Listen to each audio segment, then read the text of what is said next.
Welcome to our virtual Justice on the Block Legal Information Clinic. This clinic is part of the virtual series Know Your Child's Education Rights. In this session, we're going to be talking about school choice. I am Stephanie Johnson. I'm the senior attorney in the Tallahassee Office of Legal Services in North Florida, and I am joined by Cheryl Sadler, who is our educational advocate with Legal Services in North Florida. This video provides legal information and should not be considered legal advice.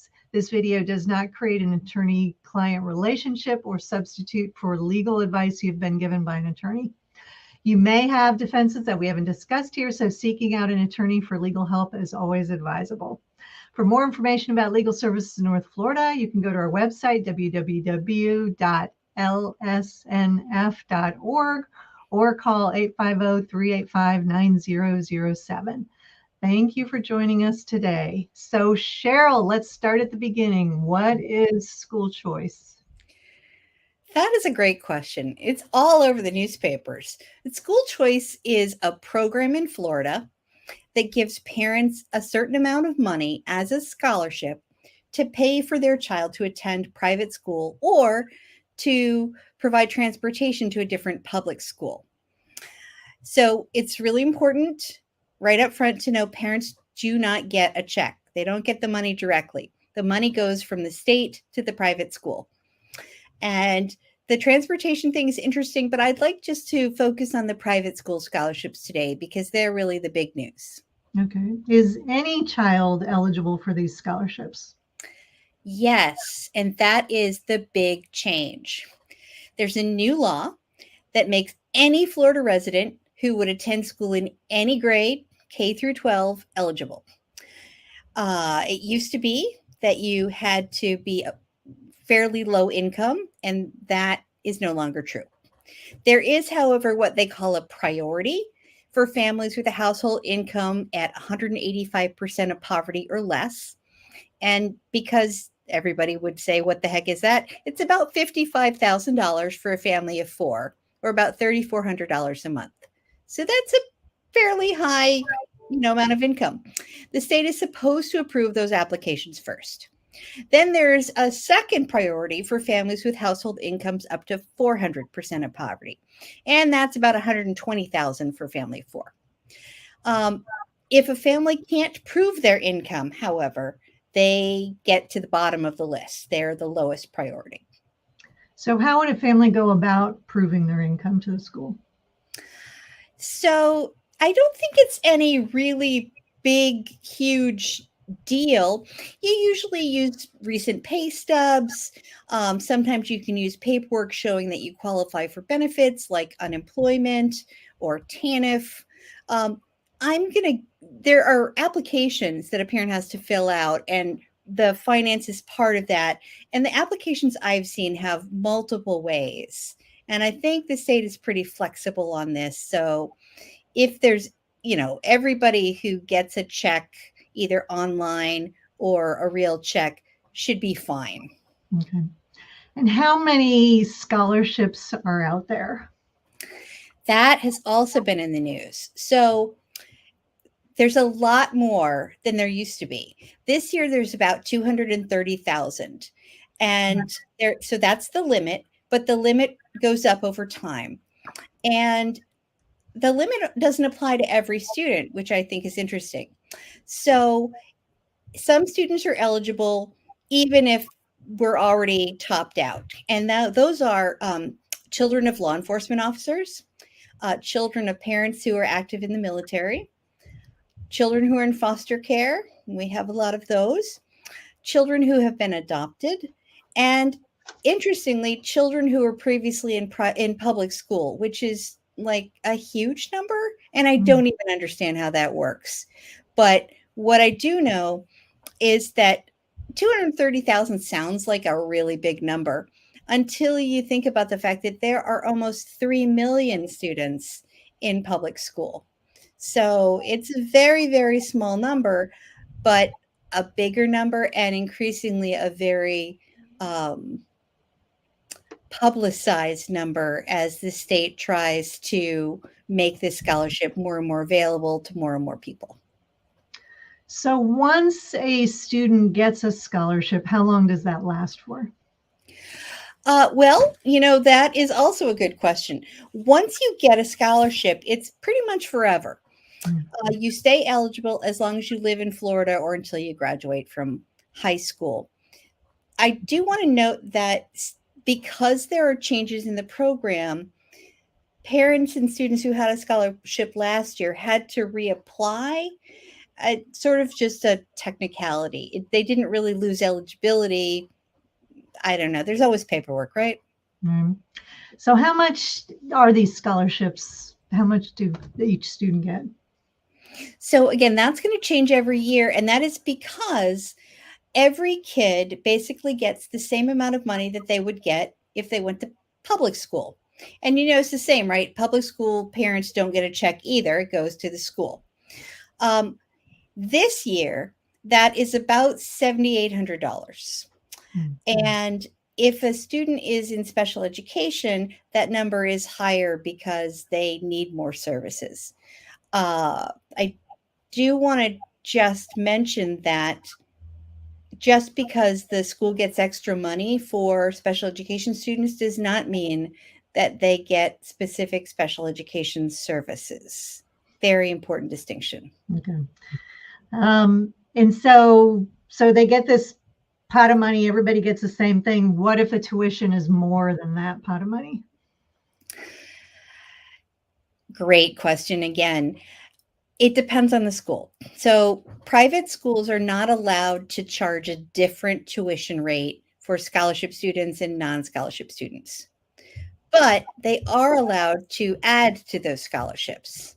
So let's just say that tuition was $10,000.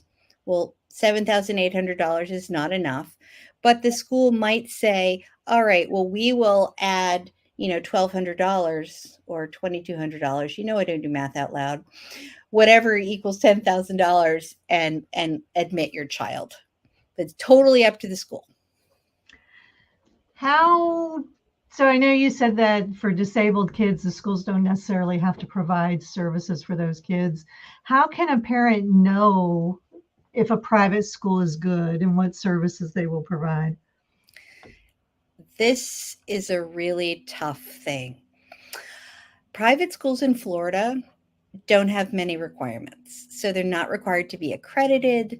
They're not required to report student data, particularly like public schools are, so they don't get grades.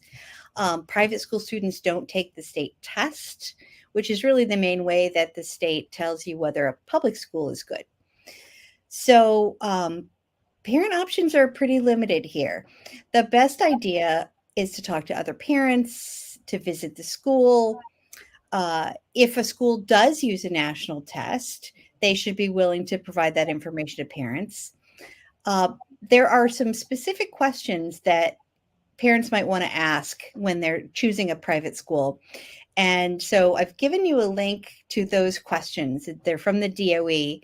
And, I think it's probably like anything, finding a doctor, finding a dentist, you find out everything you can and you make the best choice you can. You do your research. So Yes. what if you get a kid into a private school and then you're not happy with that private school? Can a student using a scholarship change schools? Yes. You can actually change schools during the year, which is pretty disruptive to a child, but there are some circumstances where you might need to do that.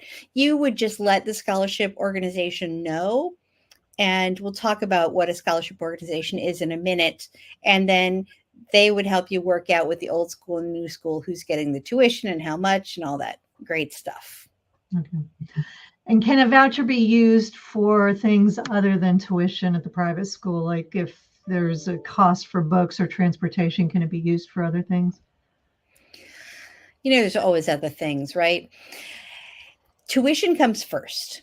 So if you're talking about the school, we're just talking about our imaginary school with a $10,000 tuition, there's not going to be any money left over. But if there's money left over after tuition and the child is obviously still in the school, then that money can be used for those additional costs like books or curriculum or testing fees. Okay. What else does a parent need to know about school choice? You know, I could probably talk for a long time on this, so I'm just going to hit the high points here. It's a big decision, and there are lots of things to think about. First, and this is really important because parents have gotten really upset about this, just because you choose a specific school does not mean that the student will be accepted at that school. So we say that the parent chooses the school, but this school also chooses the student. The second big thing is that not every private school is eligible. They have to be on a specific list that the DOE keeps. And there's not a lot to that, but not every school, takes that extra step to be on the list. Another thing to understand, and this is very important for parents who might choose a school that is at a distance from their house or has hours that would be during their working hours. Private schools usually don't provide transportation. Mhm. And so you really want to ask about that. You have to figure out how are you going to get your child to school and from school, and if there are after school programs or other things they're going to participate in. How does that work? So private schools in general, I said to you already, Steph, that that they aren't very regulated here. So private schools don't have to hire certified teachers. So a certified teacher is a teacher that has a degree in education and has passed a test that says that they know how to teach. They choose their own curriculum, and so they choose what and how they teach. They might require uniforms, which is also sometimes a cost. They can teach religious content. So you should know whether they're teaching your students or children a religion that's different than yours. And if you're okay with that, great. And if you're not okay with that, make a different choice. And then probably the most important thing that I want parents to walk away from with is they need to understand that private schools follow different rules. And so it means that the rights that students and parents have in a public school are rather large, and the rights that they have in a private school are much more limited. So specifically, schools can decide not to enroll your child pretty much for any reason. Children can be asked to leave the school in the middle of the year, whatever, that may be their disciplinary consequence. Children have no right to specific services, particularly in special education.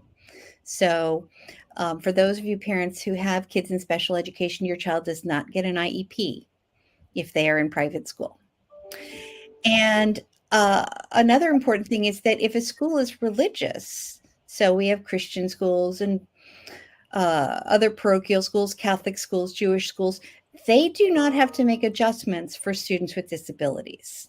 So those requirements to make adjustments to programs so that kids in wheelchairs and with learning disabilities can fully participate, those don't apply. So before a parent chooses a private school, they should think about these things and also read the student handbook, because the schools will have specific rules and you want to really make sure you understand that before you get in a situation that you wish you hadn't.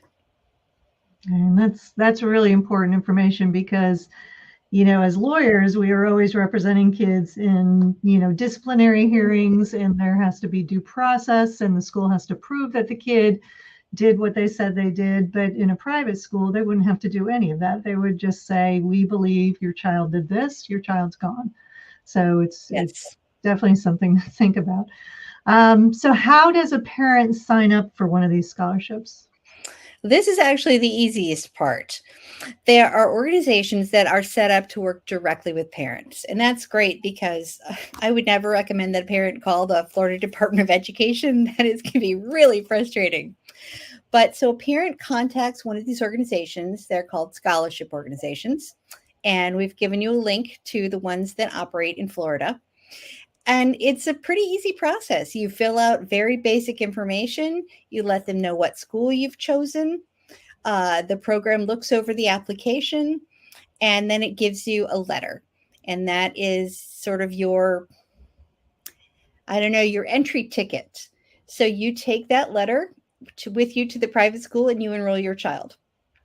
Now, it can happen that there's no room in the school or the school doesn't accept the student, and then you can choose another school. And that all of that information is in that letter. So it's pretty straightforward. The other stuff, not so straightforward. Signing up, easy. Is there a certain time of year where parents should apply for the scholarship? Yes. There's no specific date in the law, but if you start looking at the scholarship organizations around March, they tend to post, scholarship applications will open, in 2 weeks or whatever. And then, obviously, because there are a lot of kids applying for these, you want to do it as early as you can, which also means that you want to start thinking about what school and all of these other issues as soon as possible. So now is not too early. Okay. And are there other scholarships that parents can use for education rather than just to attend a private school? Yes. These are much smaller and, much more limited, but there are two. So if your child is being bullied, or it's really about bullying, but that includes cyberbullying and all of those things that can be really harmful for a child. If your child is being bullied, you can apply for a Hope Scholarship. And that basically allows your child to attend another public school. There's no money attached. It just lets you move your child from the zoned school that they would attend to another school where you think they'd be safer. And then there's something called the New World Scholarship. It's called New Worlds, who knows why, but it's for tutoring in reading and math. And it's $500 per student. You can use it if your student is at a public school. But the important thing to know is that you can only have one scholarship.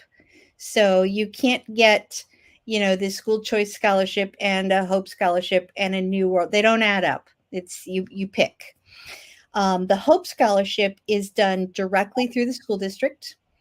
And so if your child is being bullied, there should be a link on your district's website, or you call the superintendent's office and say, my child is being bullied, I want a Hope Scholarship. And then the New World Scholarship, I've given parents a link. And it's a very straightforward process. And, not a lot of parents know about this or take advantage of it. And it's really great. It's essentially free tutoring, and they offer it online. You can get, in real life. I would recommend that any parent with a student struggling in reading or math look into this, because it's hard to see a downside. All right. Thank you, Cheryl. This was a lot of information. We have a lot of links attached, so thank you for that. No problem.